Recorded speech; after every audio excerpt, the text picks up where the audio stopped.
اور سرکار علیہ الصلوۃ والسلام کا آخری نبی ہونے کا تذکرہ اس لیے کر رہا ہوں کہ کل ہے 7 ستمبر، یوم ختم نبوت کے نام پر منایا جاتا ہے۔ اور 7 ستمبر کو جو قانون پاس ہوا تھا، وہ قانون پاس ہوئے آج اس کو 50 سال گزر گئے۔ عرصہ کتنا گزر گیا ہے؟ 50 سال۔ گولڈن جوبلی ہے ختم نبوت کی، کہ وہ قانون، یہ پاکستان کو اعزاز حاصل ہے کہ پاکستان کے بطور آئین کے اندر قادیانیوں کو کافر ڈکلیئر کیا گیا ہے۔ نبی پاک صلی اللہ علیہ وسلم کی آمد کے بعد کوئی اور نبی نہیں آ سکتا، اور جو غیر نبی پر ایمان لاتے ہیں وہ کافر ہیں۔ یہ ہمارا کیا ہے؟ ایمان ہے۔ تو حضرت اعلیٰ حضرت رحمۃ اللہ علیہ امام احمد رضا خان علیہ رحمۃ الرحمان سے فتاوی رضویہ کے اندر ایک سوال پوچھا گیا آپ سے، وہ رسالہ ہے جزاء اللہ ادوبۃ بآباء ختم النبوۃ۔ اس رسالے کے اندر آپ سے ایک سوال پوچھا گیا کہ کیا غیر نبی یعنی اہل بیت اطہار سے محبت کی وجہ سے اگر کوئی ان کو نبی ڈکلیئر کر دے، یعنی امام حسن کو نعوذ باللہ نبی مانے، امام حسین کو، حضرت سیدہ فاطمہ الزہرا رضی اللہ تعالی عنہا کو، یا حضرت علی مرتضیٰ شیر خدا کو نبی مانے، تو کیا حکم ہے؟ تو سیدی اعلیٰ حضرت رحمۃ اللہ علیہ نے جزاء اللہ ادبہ بآبائہ ختم النبوہ رسالہ تحریر فرمایا اسی سوال کے جواب میں، اور 113 صفحات تحریر فرمائے۔ کتنے؟ 113 صفحات تحریر فرمائے۔ اور آپ نے اسی آیہ مبارکہ جو میں نے خطبے میں پڑھی، آپ نے فرمایا وَلَٰكِن رسول اللہ وَخَاتَمَ النَّبِيِّينَ، لیکن اللہ کے رسول ہیں اور تمام نبیوں میں سے سب سے آخری نبی ہیں۔ اسی آیت کے تحت آپ نے احادیث مبارکہ لائے اور عقلی نقلی دلائل دے کر سمجھایا کہ کسی بھی غیر نبی کو، چاہے اولاد نبی کیوں نہ ہو، ان کو نبی نہیں مان سکتے۔ تو جب اولاد نبی کو نبی نہیں مانا جا سکتا، تو یہ 19ویں صدی کے اندر کانا، 1.5 آنکھ والا اور پخانہ گاہ میں مرنے والا عیب زدہ شخص، اس کو نبی کیسے مانا جا سکتا ہے؟ تو پھر سیدی اعلیٰ حضرت رحمۃ اللہ علیہ نے اس پر دلائل باندھے۔ اور یہ جو مرزا قادیانی کانا تھا، یہ نبی وہی ہوتا ہے جس میں عیب نہ ہو، نبی وہ ہوتا ہے جس میں عیب نہ ہو، ان کے نام بھی نرالے، ان کے اوصاف بھی نرالے، کام بھی نرالے، بلکہ آج 1450 سال گزرنے کے بعد میرے نبی پاک صلی اللہ علیہ وسلم کو جنہوں نے دیکھا نہیں ہے وہ بھی ٹوٹ کر محبت کر رہے ہوتے ہیں۔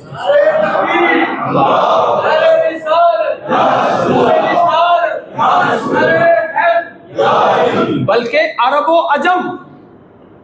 و عجم وہاں تک کے لوگ، یعنی عرب کے لوگ بھی، عجم کے لوگ بھی، نبی پاک کے نام پر بھی اپنا سر کٹانے کے لیے تیار بیٹھے ہوتے ہیں۔ یہ میرے نبی پاک کے نام کی شان ہے۔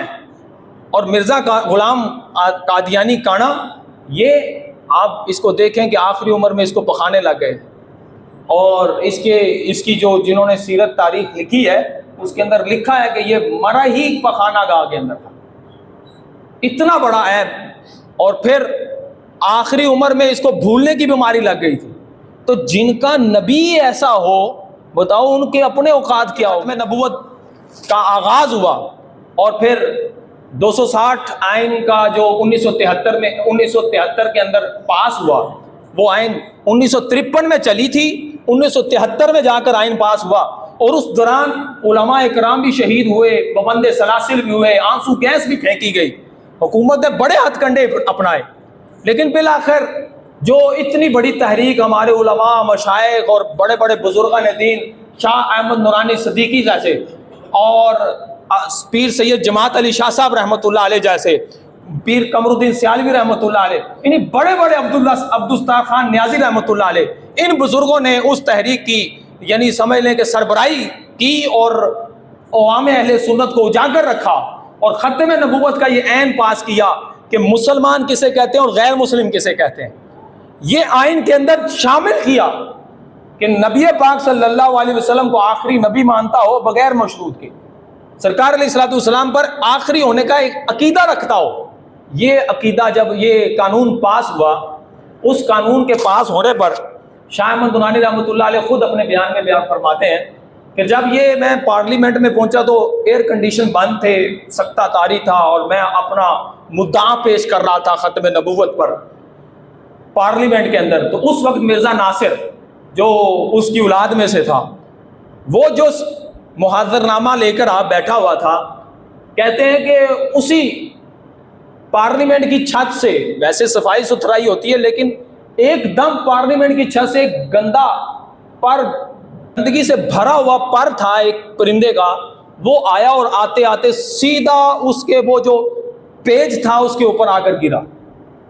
تو فرماتے ہیں کہ اس نے فوراً شاہ احمد درانی رحمۃ اللہ فرماتے ہیں اس نے کہا آئی ایم ڈسٹرب، میں بڑا پریشان ہوں، میں بڑا بے چین ہوں، کیونکہ اس کے اس مسودے پر وہ گندگی کی مہر لگ گئی تھی. اسی وقت تو پارلیمنٹ کے ممبران اس کے منہ کو دیکھ رہے ہیں اور کہہ رہے ہیں اس سے پہلے کبھی اتنا پریشان نہیں اس کو دیکھا. تو وہاں پر شاہ احمد درانی رحمۃ اللہ علیہ فرماتے ہیں ابھی میں اپنا مدعا بیان کر رہا تھا، اس کے گندے ہونے پر گندگی کی مہر اوپر سے آ کر گر گئی تھی، پہلے ہی لگ گئی تھی، یہ گندے لوگ ہیں. اور فرماتے ہیں کہ جب میں نے یہ اپنا مدعا پیش کیا، اگلے دن دوبارہ ڈبیٹ ہونی تھی، تو بڑے بڑے اسپیکر اسمبلی کو جناب ٹیلی گرام بھی آگے، میسیجز بھی آگے، اس نے مجھے کہا کہ آپ سے ایک ضروری بات کرنی ہے. تو اس وقت میں بھٹو کے پاس پہنچا اور کہا کہ اس آئین کو پاس کروائیں. اس نے کہا کہ کیا ہو، کیونکہ وہ دنیا دار بندہ تھا. اس نے کہا کیا وجہ ہے؟ تو شاہ احمد درانی رحمۃ اللہ علیہ فرماتے اس وقت میں نے اس کو کہا کہ دیکھو، اگر تم اس وقت کے وزیر اعظم ہو پاکستان کے، تو تمہارے وزیر اعظم کی کرسی کے سامنے اگر کوئی آرا غیرہ نتو خیرہ آ کر یہ کہتا ہے کہ میں بھی وزیر اعظم ہوں اور وہ بھی کرسی لگا دیتا ہے، تو تمہارا کیا خیال ہے اس کے بارے میں؟ تو بھٹو کہنے لگا کہ جو میری کرسی کے مقابل میں آ کر کرسی لگائے گا، میں تو اس کو کہوں گا کہ یہ غدار ہے، یہ تو باغی ہے، یہ حکومت کے خلاف بغاوت کر رہا ہے. تو شاہ احمد درانی رحمۃ اللہ علیہ فرماتے تیری کرسی 5 سال کی ہے، اب دوبارہ میسر ہونی ہے یا نہیں ہونی پتہ کوئی نہیں ہے، لیکن وہ امام الانبیاء علیہ الصلوۃ والسلام جن کو رب پاک نے خاتم النبیین کا تاج سجایا ہے، قرآن میں آیات بینات کا نزول فرمایا ہے، وَلَٰكِن رسول اللہ و خاتم النبیین، اگر ان کے مقابل میں کوئی کانا آ کر کھڑا ہو جائے تو اس کو بھی تو غیر مسلم ڈکلیئر کرو نا. تو پھر بھٹو کو سمجھ میں آیا اور اس نے قانون پاس کروانے کی کوششوں میں لگ گیا. تو شاہ احمد درانی رحمۃ اللہ علیہ صدیق اکبر کی اولاد میں سے ہیں. تو سب سے پہلے جب مسیلمہ کذاب نبی پاک صلی اللہ علیہ وسلم کے دور میں نبوت کا دعویٰ کیا تھا، اس وقت بھی سیدنا صدیق اکبر رضی اللہ تعالی عنہ نے ختم نبوت پر پہرا دیا تھا. اور آج 1400 سال کے بعد بھی جب ختم نبوت پر پہرا دینے کی ضرورت پیش آئی تو سیدنا صدیق اکبر کی اولاد میں سے اللہ تعالیٰ نے شاہ احمد درانی جیسے بندے بھیجے. سیدنا شاہ احمد درانی رحمۃ اللہ علیہ نے ختم نبوت پر پہرا دیا اور یہ قانون پاس کروایا. اور اعلیٰ حضرت رحمۃ اللہ علیہ نے، آپ نے جب وہ دلائل دینے شروع کیے نا، وہ کالوں نے سوال کیا، ان کالوں نے کہا کہ ہم امام حسن حسین اور سیدہ فاطمہ اہل بیت اطہار کو بھی نبی مانتے ہیں. تو آپ نے ان کے رد میں جب دلائل دیے تو پھر ان کا جواب دینے والا کوئی نہیں تھا. آپ نے مسلم شریف کی وہ روایت نقل فرمائی، امام اعلیٰ حضرت امام احمد رضا خان علیہ رحمۃ الرحمان نے فرمایا، مسلم کے اندر رب پاک نے ارشاد فرمایا ہے کہ اللہ رب العزت نے آسمان اور زمین کو پیدا کرنے سے پہلے 50,000 سال پہلے لوح محفوظ پر تقدیر لکھ دی تھی. کتنی؟ 50,000 سال پہلے تقدیر لکھ دی تھی، اور اس کے اندر یہ لکھا تھا ان محمد رسول اللہ و خاتم النبیین، کہ محمد مصطفیٰ سب سے آخری نبی ہے. محمد مصطفیٰ سب سے آخری نبی ہے، یہ لکھ دیا گیا تھا.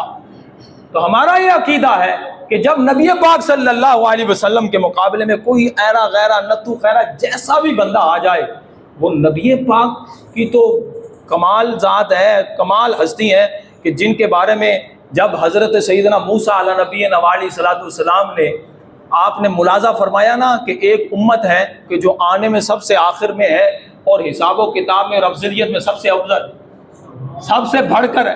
یہ ہماری شان ہے. یہاں پر سبحان اللہ بولنا پڑے گا. ہم نے اپنی شان کو سن کر تو سبحان اللہ کہنا پڑے گا نا.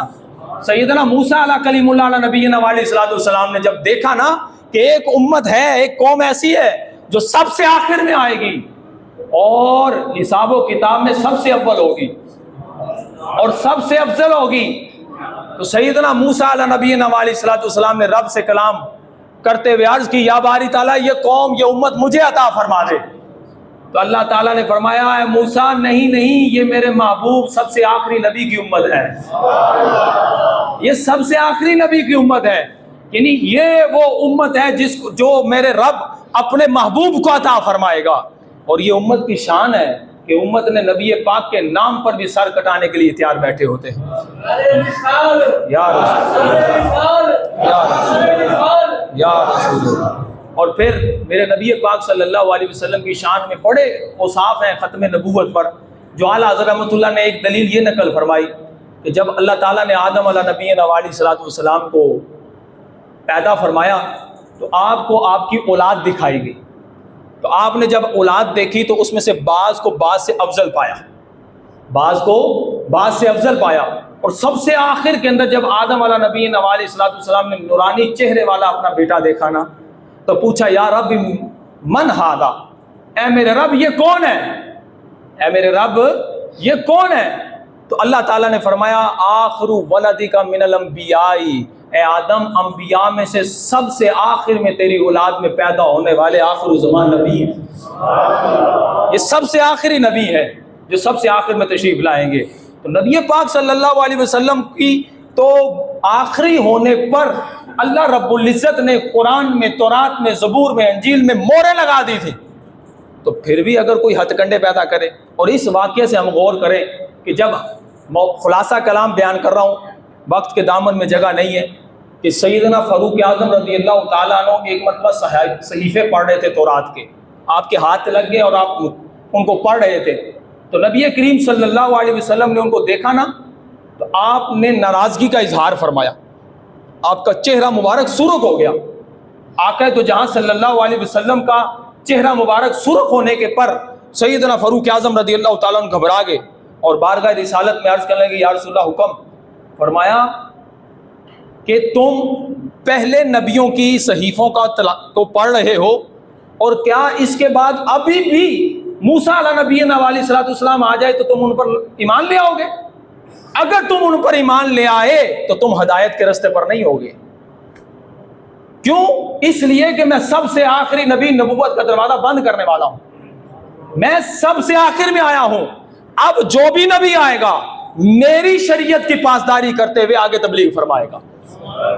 تو یہاں یہ بھی پتا چلا کہ نبی پاک صلی اللہ علیہ وسلم نے اپنے دور میں تربیت فرما دی تھی. کسی اور نبی کی کتابوں کا مطالعہ کرنے کی کوئی ضرورت نہیں ہے. ہم قرآن تو صحیح معنوں میں پڑھ لیں. ہم کسی کے اور کے کلپ کیوں سنیں کہ قادیانی کیا کہتے ہیں یا قادیانی کے ہم نوا کیا کہتے ہیں؟ کیوں سنیں؟ میرے نبی پاک نے ناراضگی کا اظہار فرمایا ہے تو ہم اپنے نبی پاک کے امتی ہیں. اور اعلیٰ حضرت نے فتاوی رضویہ کے اندر لکھا، جس طرح لا الہ الا اللہ پر ایمان لانا ہمارا اذعان، ایقان اور ہر طرح ضروری ہے، اسی طرح محمد الرسول اللہ صلی اللہ علیہ وسلم کو آخری نبی ماننا ضروری، لازمی اور فرض ہے. تو اب ہمیں کسی اور کی سننے کی ضرورت نہیں ہے، ایمان لے آئے. تو اب آقا دو جہاں صلی اللہ علیہ وسلم کے اوصاف حمیدہ، آپ کے افعال، آپ کے اقوال کو سیکھیں، اس کے مطابق زندگی بسر کریں. انشاءاللہ آپ کی دنیا بھی بہتر ہو جائے گی اور آخرت بھی سنور جائے گی. وہ شعر جو میں نے پچھلے جمعہ پڑھا تھا، ارباب نظر کو کوئی ایسا نہ ملے گا، بندے تو مل جائیں گے آقا نہ ملے گا. ارباب نظر کو کوئی ایسا نہ ملے گا، بندے تو مل جائیں گے آقا نہ ملے گا. تاریخ اگر ڈھونڈے ثانی محمد، ثانی تو بڑی چیز ہے، سایہ ہی نہ ملے گا. واہ